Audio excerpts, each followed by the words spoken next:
Hello and welcome. Today we're diving into a less common but impactful condition, urethral endometriosis. We'll explore what it is, how it develops, and what can be done about it. Let's get started. So, what exactly causes urethral endometriosis? Unfortunately, the exact etiology is still not fully understood. However, the prevailing theory is retrograde menstruation, where menstrual tissue flows backward through the fallopian tubes in implants in areas outside the uterus. Another possible route is lymphatic or hematogenous spread, meaning endometrial cells travel through the lymphatic system or bloodstream. Direct implantation after surgeries involving the uterus, like a cesarean section, is a less common but possible cause. Some researchers also suggest a genetic predisposition may play a role, making some individuals more susceptible. Now let's talk pathophysiology. In urethral endometriosis, endometrial tissue, which normally lines the uterus, implants itself onto or within the urethral wall. This misplaced tissue still responds to hormonal fluctuations during the menstrual cycle. That means it proliferates, breaks down, and bleeds, just like the uterine lining. This process leads to inflammation, scarring, and potentially obstruction of the urethra. The cyclical bleeding can cause pain and other urinary symptoms.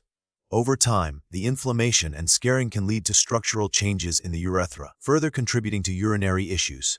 Urethral endometriosis is considered a relatively rare condition, especially when compared to endometriosis affecting other pelvic organs like the ovaries or uterus. Precise epidemiological data is limited, mainly because it's often difficult to diagnose definitively. Most cases are diagnosed in women of reproductive age, typically between 20 and 40. It's believed that many cases may go undiagnosed or misdiagnosed due to the overlapping symptoms with other common urinary conditions. Therefore, true prevalence and incidence are likely underestimated.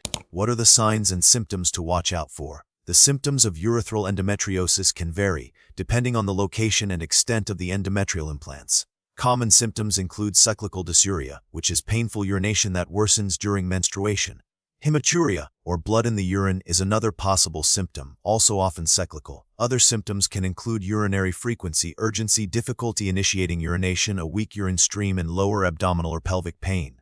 In some cases, urethral endometriosis can lead to recurrent urinary tract infections, or even urinary retention if the urethra becomes severely obstructed. How is urethral endometriosis diagnosed? Diagnosis can be challenging due to the nonspecific symptoms. A thorough medical history and physical examination are essential. Urine analysis may reveal hematuria. Imaging studies such as ultrasound, MRI, or CT scans can help visualize the urethra and surrounding tissues. Cystoscopy, where a small camera is inserted into the urethra, allows for direct visualization and biopsy.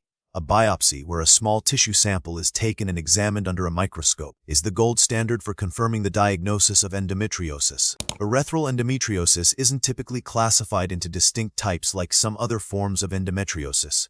However, it can be categorized based on its location relative to the urethra, such as superficial versus deep infiltrating endometriosis. The severity of the symptoms and the degree of urethral involvement can also influence treatment decisions. The management of urethral endometriosis focuses on relieving symptoms, preventing disease progression, and preserving urinary function. Treatment options include hormonal therapy, such as oral contraceptives or GnRH agonists, which suppress the menstrual cycle and reduce the growth of endometrial tissue. Pain management strategies, including pain relievers and physical therapy, can help alleviate discomfort. Surgical intervention may be necessary in cases of severe obstruction or persistent symptoms despite hormonal therapy. Surgical options include endoscopic resection, where the endometrial tissue is removed through the urethra, or open surgery for more extensive disease. The choice of treatment depends on the individual's symptoms, the extent of the endometriosis, and their desire for future fertility. Currently, there are no proven methods to definitively prevent urethral endometriosis. Maintaining a healthy lifestyle, managing stress, and considering the use of combined oral contraceptives may potentially reduce the risk of endometriosis in general. However, more research is needed to determine specific preventative measures for urethral endometriosis. The prognosis for urethral endometriosis is generally good with appropriate treatment. Hormonal therapy can effectively manage symptoms in many cases. Surgical intervention can provide long-term relief, although recurrence is possible. Recent research focuses on improving diagnostic techniques, developing more targeted therapies, and understanding the underlying mechanisms of endometriosis. Minimally invasive surgical approaches are also being refined to reduce recovery time and improve outcomes. Ongoing research continues to improve the lives of those affected by this condition. Thanks for joining us on this exploration of urethral endometriosis.